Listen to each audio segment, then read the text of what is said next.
Tenemos invitadas muy especiales. Estamos con Soledad Pérez y Paola Blades. ¿Blades? ¿Está bien?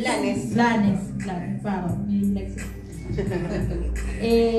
Así que bueno, chicas, ¿cómo les trata el frío? Bien, hoy en particular hace mucho frío, pero bueno, estamos en invierno, está bien. Yo soy patagónica además, así que no me hace nada el frío. Amo el invierno, team invierno, full. Me encanta. Bueno, a mí no me gusta el invierno. A mí no me encanta. De todas formas, los últimos calores han sido un poco tortuosos.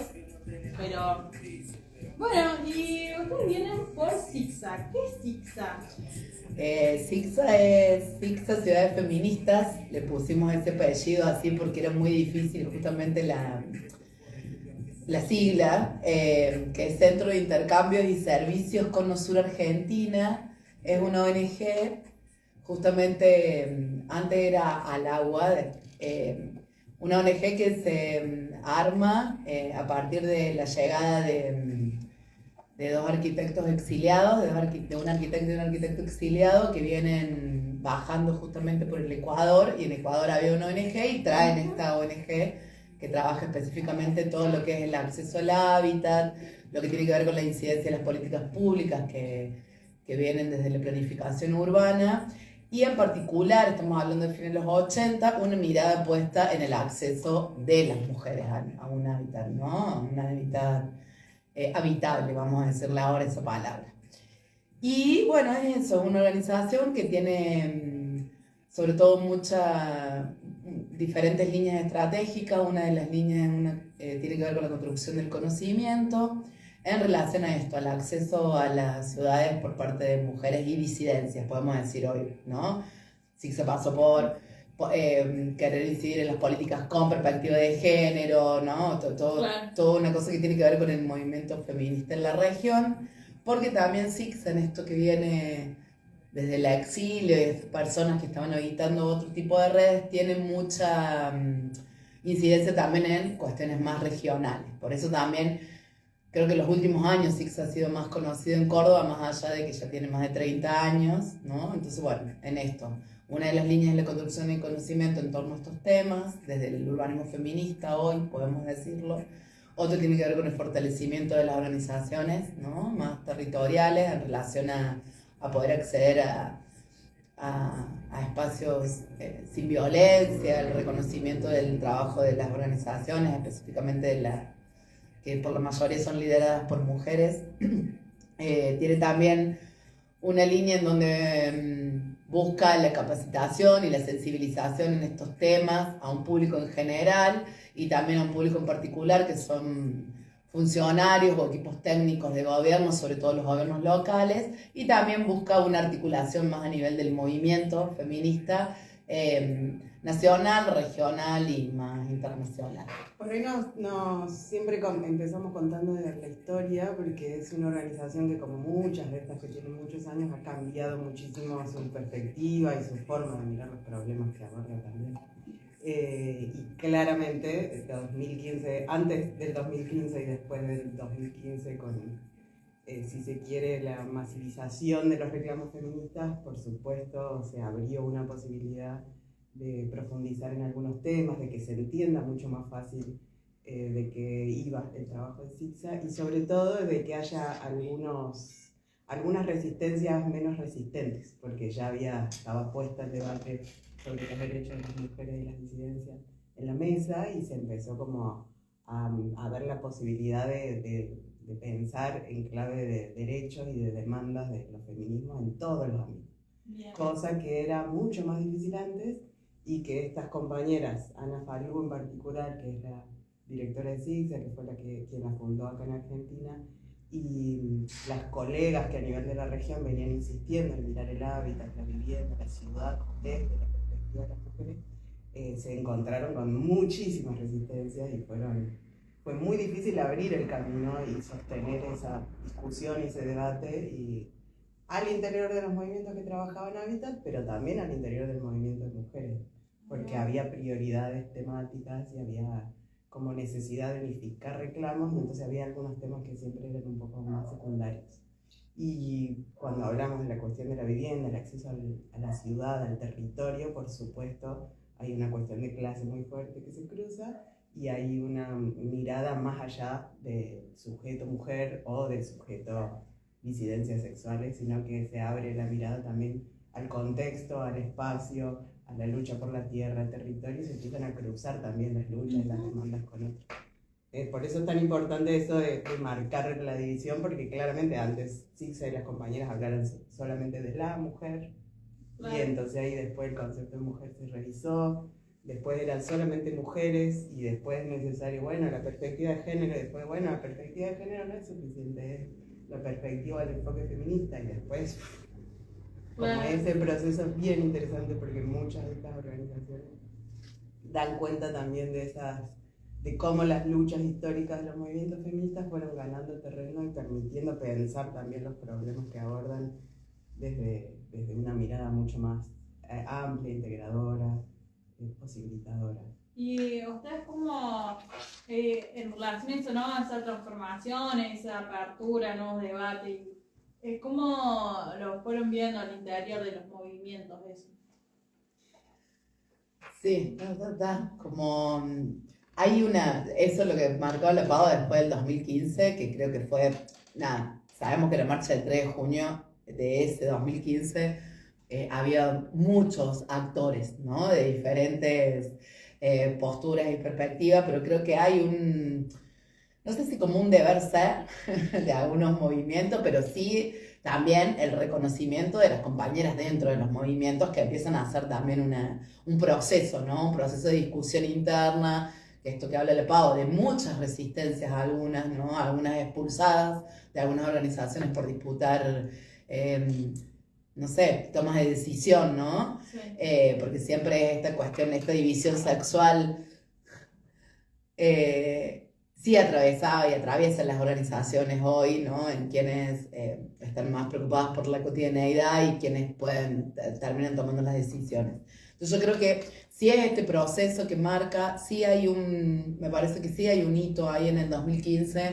Nosotros participamos de la tercera conferencia de Hábitat en Ecuador, que fue en el 2016, 2017, y es increíble, 20 años después, yo no estuve en la anterior, ¿no? O sea, pero sí, como había 3 foros, un oficial, un alternativo y el contraforo, cómo sí había permeado esta cuestión más dentro de los movimientos en relación a la lucha por la tierra, a la vivienda, a un hábitat sustentable, cómo el discurso se estaba permeando más desde un discurso feminista, ¿no? Las reivindicaciones de las mujeres, del reconocimiento de las mujeres en esas luchas, del protagonismo, ¿no? Sí. Entonces yo creo que, y en eso es una cuestión más, si se quiere, de como es lo políticamente correcto también en el discurso y también en las prácticas cotidianas de los movimientos de las organizaciones, ¿no? O sea, me parece que ahí entramos en una cosa que por un momento parece que vamos yendo para un lado y después vamos volviendo en algunas prácticas. Yo no sé si... Me parece que está todavía en transformación esta mirada más de los feminismos. Mucho tiempo se pensó primero una lucha y después esta, ¿no? Como esto que hablaba la Pau, no solamente en estos más movimientos sociales más amplios, sino también mismo en el movimiento feminista, ¿no? O sea, como es re difícil, creo que la lucha por los territorios, por el acceso a la ciudad, ahora es una reivindicación, y ni siquiera siendo como importante, ¿no? Empezamos por... Y esto de, bueno, digo 2015, parece que fuera ayer, pero Hace casi 10 años de ese hito que también marca, ¿no? Marca un proceso, ¿no? Que se viene construyendo. Porque uno piensa que las cosas pasan, hoy en día es como que pasan de un día para el otro porque es como todo, no sé, como un TikTok. Se piensa la vida como un TikTok de que dura un minuto y en realidad son procesos que llevan muchos años en discusión. Y ahora, en este 2024, ¿cómo ven todo ese proceso? ¿Cómo vienen viendo también en el interior de los movimientos? También en un contexto más de crisis. ¿Cómo lo vienen viendo? Nosotras lo que venimos viendo, que tampoco es de ahora, porque es eso, como diciembre del año pasado fue como síntesis de un proceso de deterioro que venía hace un montonazo y que no tiene que ver solamente con un gobierno, sino con desigualdades muy estructurales que no se pudieron abordar integralmente, ni desde el Estado ni desde las organizaciones. Sí, la pandemia nos vino a sacudir un montón y después de la pandemia dijimos, bueno, hay que reconstruir mucha cosa que se fue perdiendo y no alcanzamos a reconstruirla que otra vez. Pero esto, son crisis que no son crisis como emergentes ahora, agudas, sino que son súper estructurales. Y en esa estructuralidad de la desigualdad, nosotros lo que vemos ahora es también mucho cansancio en las compañeras de las organizaciones porque tienen acumulado todo eso y porque algunas compañeras de eso, no cansamos a levantarnos de una que ya tenemos que estar peleando otra. Y esa cuestión del cansancio, que está mezclado también con la desesperanza, es lo que me parece que es más preocupante, porque estamos en la cotidiana en modo sobrevivencia, como hicimos en la pandemia, pero ahora también con más dificultades todavía, porque no es algo externo, este virus mortal del cual nos teníamos que cuidar, sino que está más obscenamente puesto en la mesa cuál es lo que se quiere destruir. No sabemos muy bien cuál es el proyecto de país que tienen, pero sí sabemos qué es lo que vienen a destruir, que es esto poco que nos mantenía un poco a flote y un poco pensando en qué más había que transformar para seguir avanzando en relación a los derechos. Entonces esto de la desesperanza, del cansancio y del repliegue de las organizaciones por esto mismo, por la cuestión de la sobrevivencia cotidiana. Están todas las compañeras angustiadas porque no pueden sostener las ollas, los merenderos, los comedores. Entonces eso también te recorta las posibilidades de pensar en proyectos políticos un poco más amplios. Pero también, que lo hablábamos hace un ratito, hay organizaciones que están pudiendo en ese repliegue fortalecerse. Y ahí hay una potencialidad que es bien interesante, porque también están mirándose para adentro y pudiendo reconocer a las compañeras que sí están pensando en clave de proyectos políticos más amplios, en las otras organizaciones con las cuales se pueden hacer alianzas. Lo venimos diciendo hace rato, la posibilidad que se tuvo en Córdoba de hacer una marcha unificada del 8 de marzo fue bien importante y todas nosotras lo valoramos porque es eso, es como bueno, frente al enemigo terrible, el monstruo que tenemos enfrente, pues que lo que necesitamos es mostrar algún tipo de unidad o posibilidad de articulación más amplia, y ahí se demostró que en otros ámbitos, en otros sectores está costando bastante más. Claro. Más allá de todas las críticas o de las dificultades que estamos viendo a nivel de articulación del movimiento y de las organizaciones y demás, pero ahí hay algo que me parece que está buenísimo, y hay compañeras en casi todos los barrios de esta ciudad que tienen unas pilas y unas ganas y una convicción y una capacidad de trabajo y de articulación y que vienen trabajando en la cotidiana, que digo, me parece que ahí está la posibilidad de pensar para dónde vamos a seguir. Y en esto, hoy en día como que estamos en un momento histórico donde se cuestiona todo, ¿no? Un poco de... se cuestiona todo lo social, ¿no? Hay un poco de eso en el discurso, en los discursos que están dando vuelta. ¿Qué es una organización? Así como alguien ve, va y dice, ¿qué es una organización? La semana, hace 15 días hicimos un encuentro. Yo creo que no estaba esa pregunta de qué es organización, pero sí estaba la pregunta de qué nos trama o qué nos hace tramar colectivamente, ¿no? Yo creo que esa es... Y en esto que contaba recién Pau, diríamos, del repliegue de las organizaciones en este momento, diríamos, también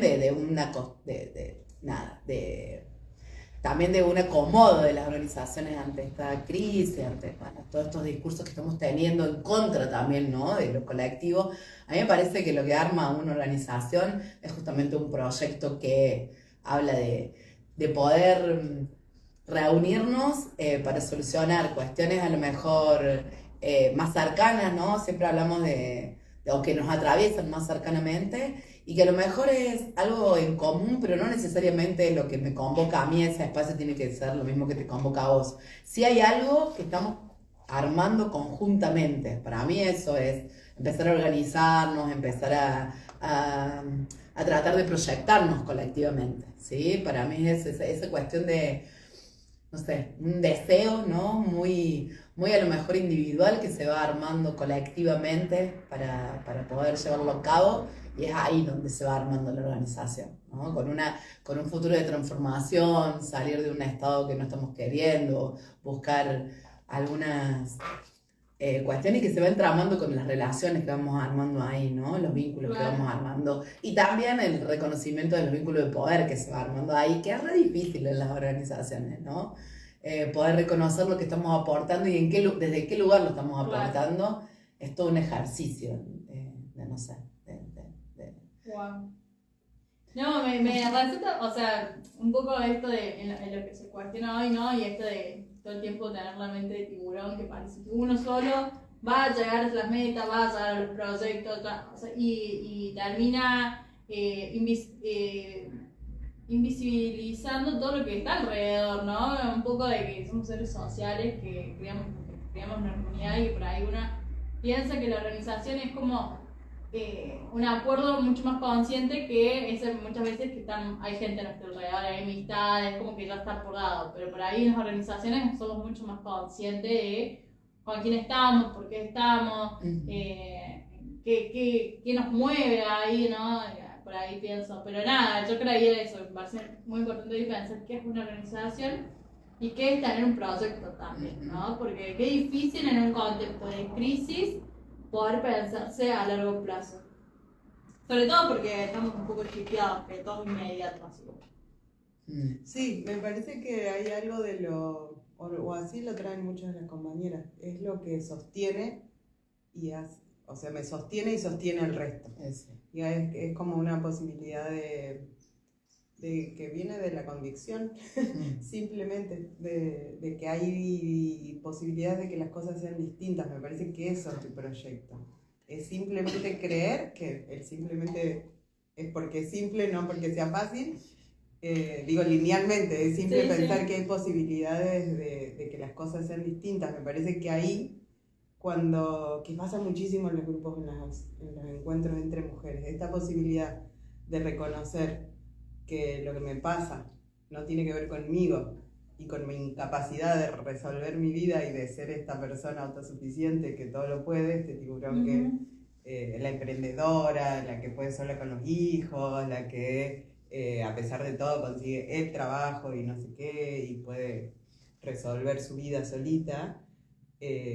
Cuando empezamos a conversar, y siempre pasa, y es algo súper recurrente y hasta mágico porque se da de forma diferente, pero siempre con el mismo trasfondo, cuando nos damos cuenta que hay un sistema que nos ubica como sujetos individuales pero colectivos en ciertos lugares de opresión y de dominación, que no tiene que ver conmigo, es hasta liberador, porque la otra no solamente me permite reflejar esa situación, sino darnos cuenta que es el sistema que nos tiene como engranaje. Entonces ahí hay una posibilidad de ver ese engranaje y pensar de qué manera una no zafa del todo, porque vivimos en este mundo así como es, pero sí tenemos posibilidad de cambiarlo, porque eso no está dado así para siempre, es una construcción, que como fue construida también podemos darle la vuelta para desconstruirla. Y eso es una y otra y otra y otra vez, y es un ejercicio que a veces, bueno, decimos quienes por ahí estamos promoviendo espacios para repensar la realidad, es como, ¿es suficiente? O sea, ¿nos alcanza solamente con darnos cuenta que el sistema? No, pero es un paso importantísimo, y no lo hacemos una vez. Lo hacemos todo el tiempo porque el sistema también nos lleva a pensar de que en algún momento zafamos. Y no, estamos súper atravesadas. El típico comentario, bueno, las mujeres también somos machistas. Por supuesto, si estamos atravesadas por el patriarcado, no. Todo. Recién pensaba que una organización, yo se me cruzó decir, es casi un milagro. En este contexto es casi un milagro porque está todo dado y tiene un esquema y un sistema súper aceitado y súper bien armado para que no se dé. Es ¿cómo se dice? Pura resistencia, Ujú. es pura cosa que va en contra del sistema así como está dado, porque estamos chipeados para pensar en clave individual, para que cada una se intente salvar sola, para que cada una de nosotras se oponga a la otra y al otro Claro, vive como en el estado de enemigo. subsistencia. Por eso, recién era como es casi un milagro, porque es todo contrasistémico en la organización. Esta posibilidad de pensar que podemos cambiar esto, que encima está cada vez más duro y está cada vez más cerrado, es como, sí, obvio. Básicamente que existan las organizaciones ya es un milagro y una posibilidad exquisita de hacer cosas fabulosas hoy. De una. Y en relación a eso que hablábamos un poco de que las organizaciones no los mueven los proyectos, ¿cuál es el proyecto de ZigZag? ¿Cuál es el proyecto de ZigZag? Hay muchos proyectos dentro de ZigZag. Hay muchos proyectos dentro de ZigZag. Hay un proyecto que es creo, esas 4 líneas, digamos, es como como el proyecto más estratégico, ¿no? Y después se alimenta de proyectos que vienen, que vamos armando. En este momento diríamos, siempre uno de los temas principales de ZigZag fue el de trabajar el continuo de violencias, ¿no? Pensar que lo que está pasando en los espacios más de la casa o el hogar o esta violencia más de género también sucede en los espacios públicos, ¿no? Es como parte del mismo sistema de opresión, el mismo sistema. Entonces siempre fue visibilizar justamente esas violencias que se dan en los espacios públicos. Y también en los espacios públicos, pero no únicamente el hecho, sino también en quiénes planifican las ciudades, desde dónde las planifican, desde qué sujetos lo planifican, que siempre es, ¿no? Siempre un sujeto blanco, varón, que se mueve linealmente en la ciudad. Propietario. Con movilidad propia, ¿no? O sea, como todo, desde ahí se van planificando, entonces justamente, bueno, una de las cuestiones, por eso digo, de la violencia o de la omisión, ¿no? Entonces fue justamente poder hacerlo eso visible. Y en este último tiempo, sobre todo es se busca, ¿no? El reconocimiento del trabajo comunitario de las mujeres en los barrios, en las comunidades, y también poder buscarle un valor económico a eso, poder darle un valor económico, que es re difícil porque no hay un sistema o una serie de indicadores que diga, bueno, no sé, tal compañera que trabaja en la organización, cocinando, gestionando recibe un salario de tal cosa, o sea, no, o sea, entonces bueno, ese es como otro de los proyectos, y sí me parece que hay un proyecto así como que está atravesando siempre la organización, que es tratar de buscar el diálogo entre los diferentes actores, ¿no? O sea, como una cosa, como una intencionalidad, diríamos, que está ahí como siempre dando vueltas. No sé si... Por ahí siempre, hace algunos años y también después del 2015, nos animamos a pensar o a promover los debates sobre qué serían las ciudades feministas. Y después de ciudades feministas dijimos, bueno, las ciudades y los territorios feministas, porque pensamos ciudad solo en clave de lo urbano, y cuando nosotros decimos ciudad, estamos pensando en espacios habitables, vivibles, que van más allá y pensamos en la ciudad de los territorios feministas, y ahí la agenda es súper compleja dentro. Contaba esa agenda de los derechos de las mujeres y disidencia que construimos con compañeras de organizaciones acá de Córdoba, y no la podíamos cerrar nunca más, porque la lógica del pensamiento de acción feminista va tejiendo. Claro. Y entonces no podemos decir, bueno, conquistamos el derecho al aborto, listo, ya está, lo tenemos resuelto. No, está todo el tiempo cuestionamiento, y está tratando de unir los múltiples aspectos de nuestra vida, y no solamente individual, sino colectiva. Y entonces ahí esa propuesta de pensar ciudades y territorios feministas abre una agenda súper integral y súper amplia, y ahí se articula con otros movimientos o con otras organizaciones que trabajan específicamente eso. Entonces pensamos el espacio no solamente como escenario donde transcurre, sino como el ámbito que nos construye también. Entonces pensar en la ciudad de los territorios en cómo son esas ciudades y territorios también tiene que ver con quiénes somos y cómo queremos ser como sociedad. Y entonces ahí cuando hacemos ese ejercicio, que es bien interesante, porque a veces cuesta. Hay un montón. Sí. El ámbito que lo construye, y yo como... No, porque básicamente es como que reformamos las calles, ponemos luces y más árboles y plazas y ya la solucionamos. No, y que eso totalmente, o sea, pienso un poco, ¿no? Esto, nosotros siempre en Gestora decimos quién escribe, ¿no? Escribe el escritor que está sentado atrás de un escritorio o nosotros podemos escribir también. Bueno, ahí es algo que te mueve un poco, te habilita a poder pensar otra cosa. Otra cosa que es como que ya damos por sentado un montón de cosas en la vida. Parece que todo estuviera dado por sentado y es como nadie se pregunta nada y es como, bueno, tengo que ser así y tengo que tener una plaza con arbolitos y un par de luces LED y ya está. No, y después como en realidad termina habiendo algo, o sea, es como la relación que tengo con mi vecino, la relación que tengo con mi familia, la relación que tengo con mis amistades del barrio. Y a veces hay, o sea, sobre todo en las mujeres, hay un poco de culpabilidad de cómo nos relacionamos, ¿no? En los distintos ámbitos, ¿no? Che, como mujer, ¿puedo hacer esto? Muchas veces pasa de preguntarnos eso, de preguntarse eso y pensar que nuestro rol a veces es uno solo.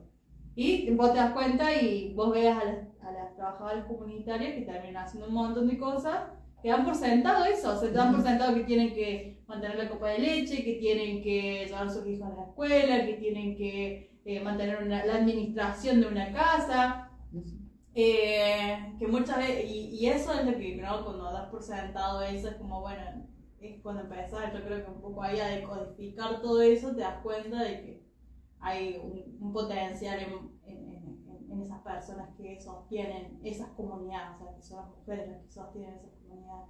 Y en eso me parece re flashero traerlo porque hoy en día, o sea, como esto, vuelvo un poco y soy bastante... me meto con lo que se cuestiona y lo que se da por sentado, ¿no? Parece que el foco del cuestionamiento va a atacar hacia un tipo de persona y lo que se da por sentado es como, bueno, es como eso lo que vos tenés que hacer en la vida para ser una persona de bien. De otras formas que antes no se planteaban, capaz que antes te planteaban, no sé, bueno, vos no vas a la iglesia, sos una mala persona.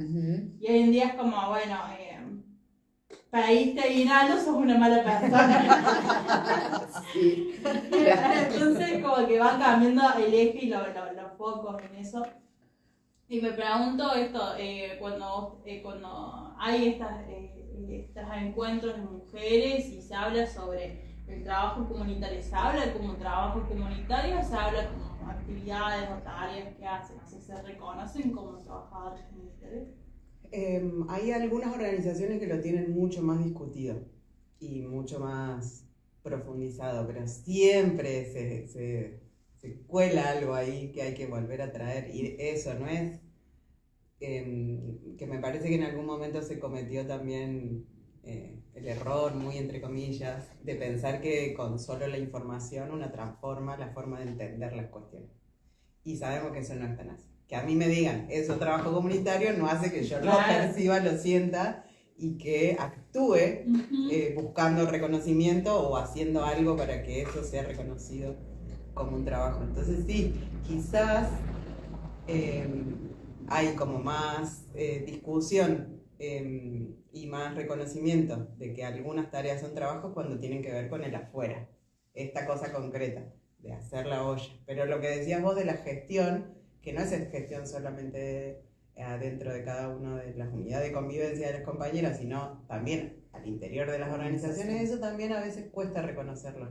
La cantidad de trabajo, energía y tiempo que ponen las compañeras para conseguir los insumos, para trasladarlos, para que estén en condiciones, para rendirlos, para que después no venga uno y te diga que te los robaste, porque esa es lo que han sembrado y lo que se ve, o que está mal distribuido.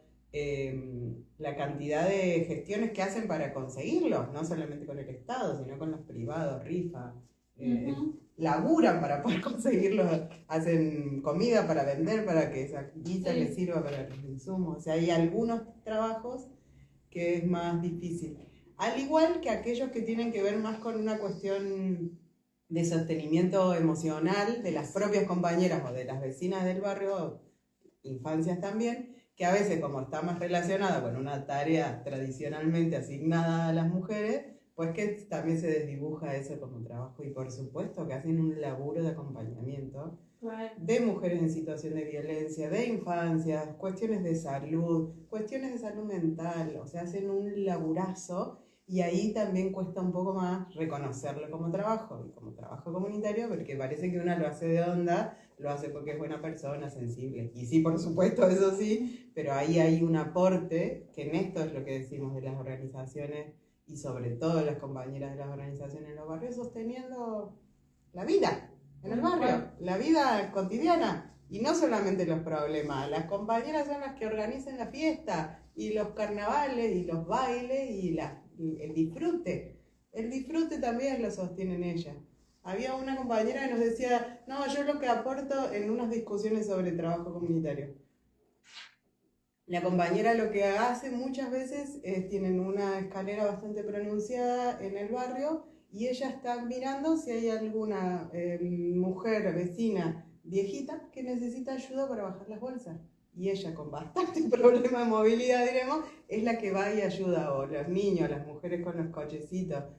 Ese simple acto es fabuloso. Es alguien que está mirando, está dando una mano, está atenta. Y eso, a veces ese tipo de cuestiones nos cuestan bastante más reconocerlas como trabajo. Igual están avanzadas las discusiones, Sí, pero es verdad que de algunas organizaciones, como La Poderosa, que presentó proyecto de ley de reconocimiento salarial para las cocineras comunitarias, ahora están viendo qué meter en la olla. Ni siquiera se achicó la posibilidad. Momentáneamente. Y en estas discusiones, bueno, si saben o no saben, pero en estas discusiones, ¿no? De como el último tiempo, como hay un avasallamiento de ciertos sectores hacia los comedores comunitarios. En eso es como, cómo se vive, cómo se siente eso, ¿no? Hoy en día es más fuerte el discurso de odio de, bueno, sos una planera, bueno, vos no haces nada, tu trabajo no significa o no tiene el valor socialmente aceptado y esas cosas. Hay como esto de, me siento,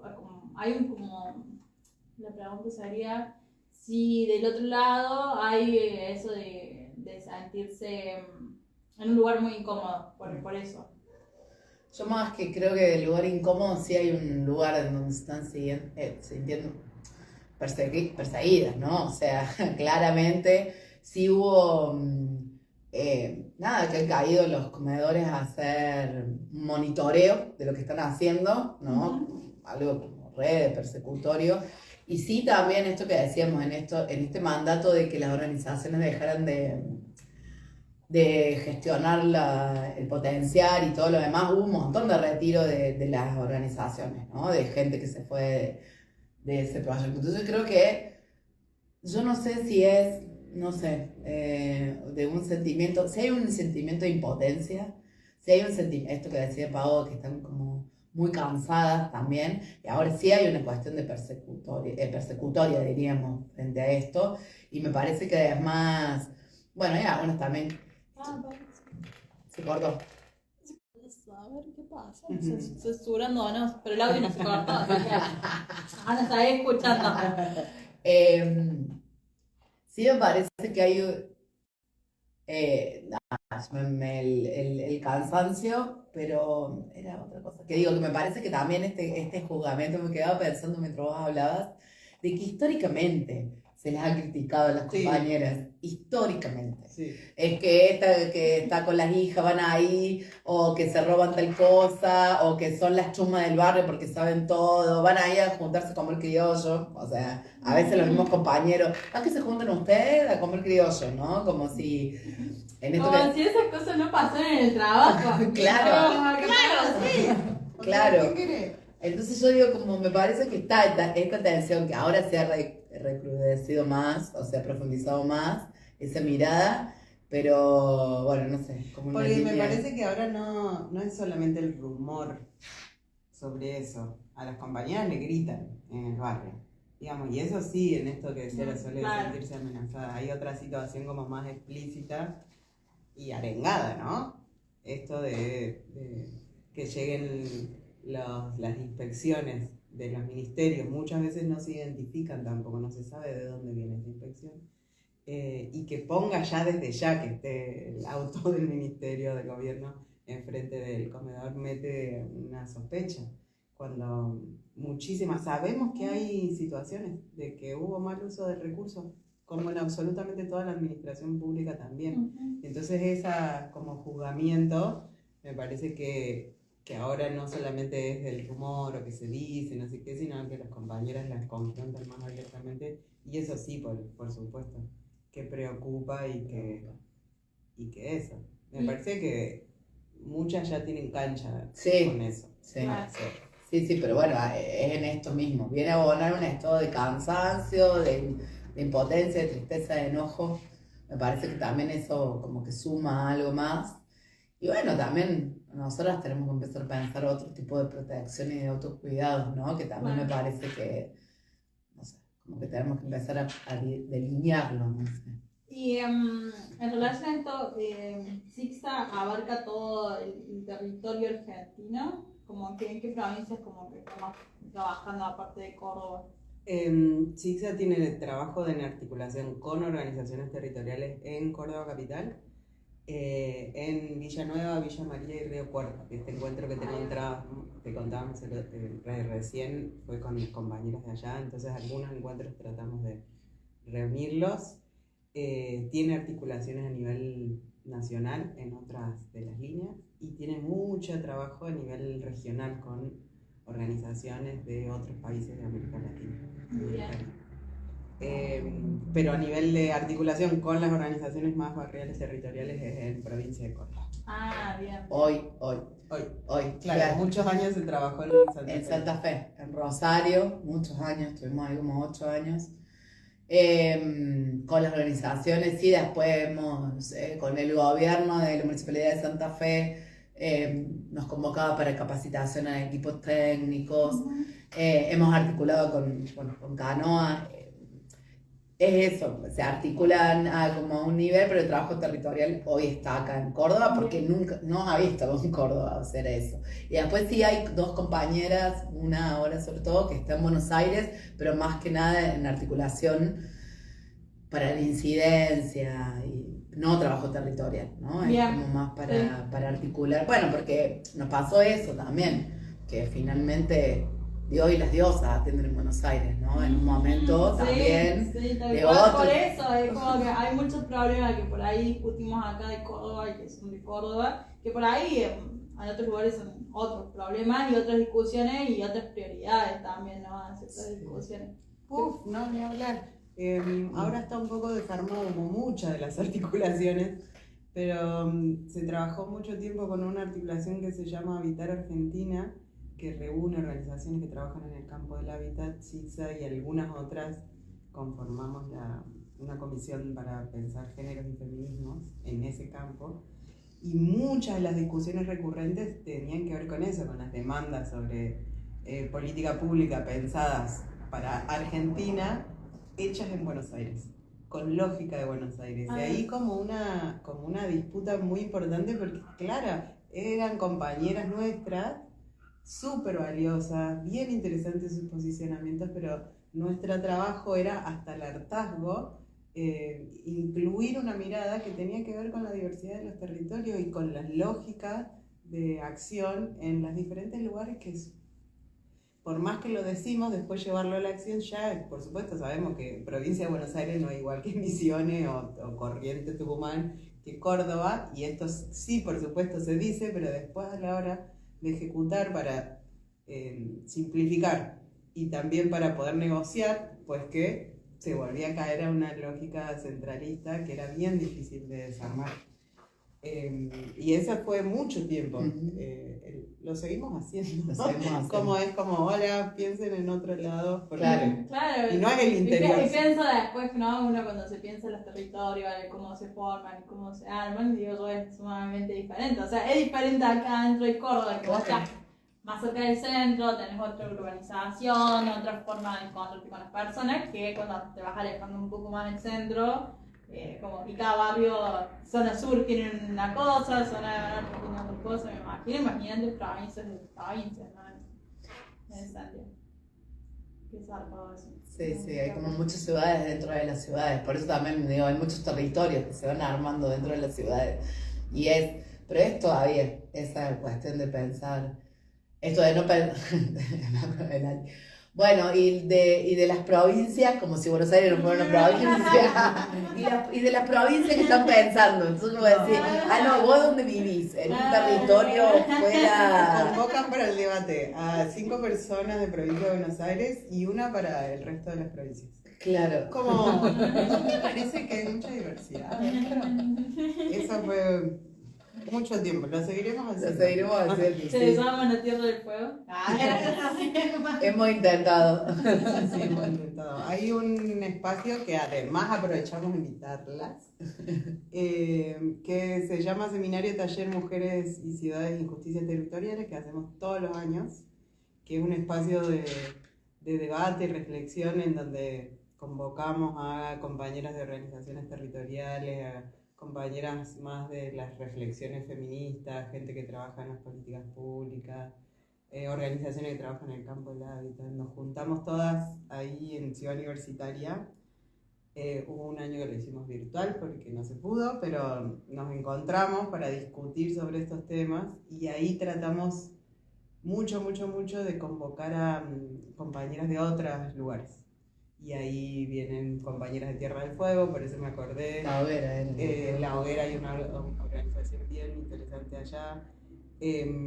Tratamos eso, de invitar a todas las provincias justamente para eso, para poner en común, para descentralizar la mirada, para pensar más juntas sobre esas cuestiones, para pensar qué tenemos en común y para, sobre todo, aprender de cómo estamos haciendo las cosas en otros lugares. Y es un espacio bien interesante. Este año va a ser 5, 6, 7 de septiembre. Adiós. El 7 vamos a tratar de hacer una asamblea. El año pasado hicimos asambleas en los distintos barrios de Córdoba, también porque la idea es eso, tener un espacio centralizado, pero además que se puedan conocer cómo se elabora en otros espacios.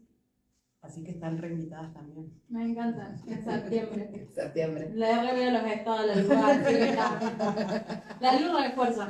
Sí, la luz, sí. Alta compañera. Sí, no, más. Ahí le mando saludos a la luz. Sí, después ves el video. Solo más, Luz.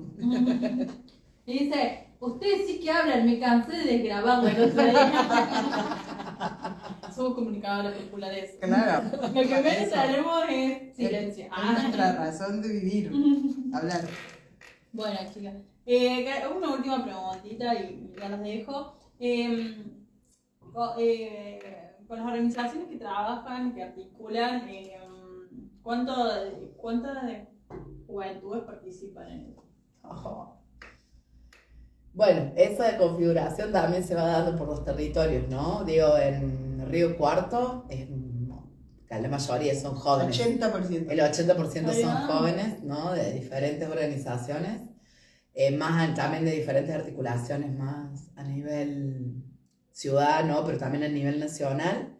En Villa María, ahí estamos en una edad media, y acá en Córdoba se mezcla un poco, ¿no? Creo que el 50% debe ser de los jóvenes. Jóvenes estamos diciendo entre 17 y 30, 32 años, ¿no? Bueno. ¿Qué? Cada vez más. Y no, bueno, digo... no sé qué joven. No, claro, yo que cuando he sido joven he participado de esos debates, recuerdo que había una organización en Chile que nombraba jóvenes hasta los 35 años. O sea, iba desde los 16 hasta los 35, porque era una organización de jóvenes conducida por jóvenes, entonces este era su límite. Y las otras, las mexicanas, me acuerdo que su límite son los 30, diríamos, ¿no? Hay como varias redes. Un poco los proyectos acá se miden por los 30, así de tal edad. 30, sí, por eso creo que en Córdoba son un 50%. Sí, es como que acá hay como más de 30. Sí, de todas maneras, nada, nos reinteresa pensar y a veces cuesta un poco, porque también eso, muchas veces se entiende como dividir una mirada o pensar en diferencias, y para nosotras es bien importante, así como que las jóvenes puedan decir desde su propia experiencia, como las viejas, y como, Claro. porque si no eso, como homogeneizamos situaciones que son muy, muy, muy, muy diferentes.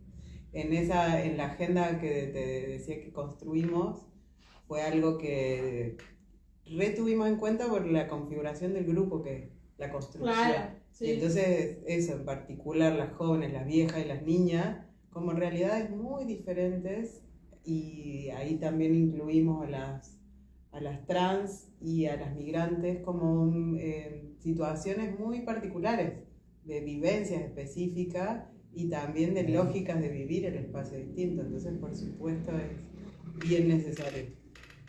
Sí, a veces no es sencillo desde las más viejas agitar a las jóvenes, porque más bien hay que hacer espacio cuando aparecen, que fue, eso te decía, nosotras cuando teníamos 20 necesitamos y armamos un espacio propio de jóvenes que se llamó Jóvenes Feministas, que fue como medio también disputando y hasta peleándonos como las más grandes, y esa necesaria confrontación, no porque la otra es enemiga, sino porque piensa el mundo distinto y es súper re válido que haya ahí alguna posibilidad de decir, no desde la confrontación de la pelea, pero sí de, che, esto no es tan así. O sea, al menos no hablen nuestro nombre, Claro, al menos denle lugar a que hay experiencia. Creo que eso pasa un poco con las distintas representaciones, ¿no? De la persona. Que por ahí eso también, ese es un poco el sentido de la democracia, ¿no? De decir, che, no es lo mismo vos a mi edad que estaba viviendo tal cosa que yo a esta edad que estoy viviendo en este contexto, ¿no? Que por ahí se dislucidamos bastante.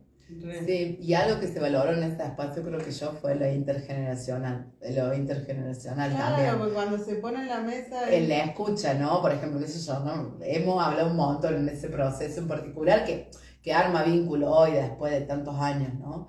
Pero desde planteos desde el amor libre, ¿no? Como que venían como una cuestión más desde la joven y la escucha de las más grandes hasta la historización de la lucha de quienes estaban ahí, de los cortes de ruta, de la crisis del 2001 y todo. Ese encuentro, que es lo que dice el Pau, sin tratar de que, bueno, sí, estamos todos siempre bien, ¿no? De poder confrontar, y a través de la pregunta, y a través pero de la escucha, del ejercicio de la escucha, me parece que es algo que se valora un montón. No, y esta posibilidad de reconstruir o objetivar la genealogía, esto que decíamos, las más jóvenes, de alguna manera sorprendidas o pensando en clave de cómo se construyó esa posibilidad de que haya algunas realidades que ya sean tan diferentes. Digo, muchísimas de las compañeras más grandes han vivido situaciones de violencia estructural terrible, muy grosas, y que para las más jóvenes es bien importante reconocer que esa posibilidad de que hoy sea un poquito distinto, que al menos nos alarme y no sea natural que eso haya sucedido así, no es solamente la deriva de la historia, es que hubo lucha, disputa y organización destinada a que eso pueda ser cambiado. Entonces esa posibilidad de reconocerse y esa posibilidad de entender que la genealogía no es de las viejas, la genealogía se sigue construyendo, o sea que acá también hay un montón de cosas que hay que verle, y a las viejas a veces les cuesta.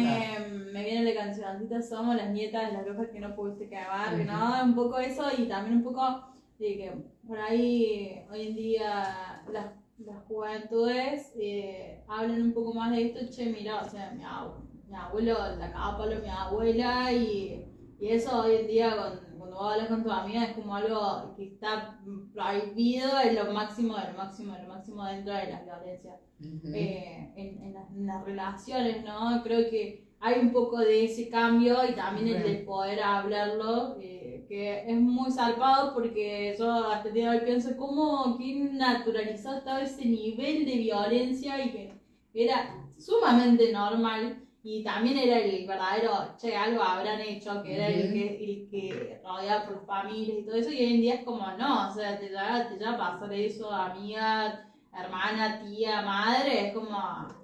O tener 12, 15 hijos porque los mandaba Dios. También. ¿Cómo puede ser? Claro.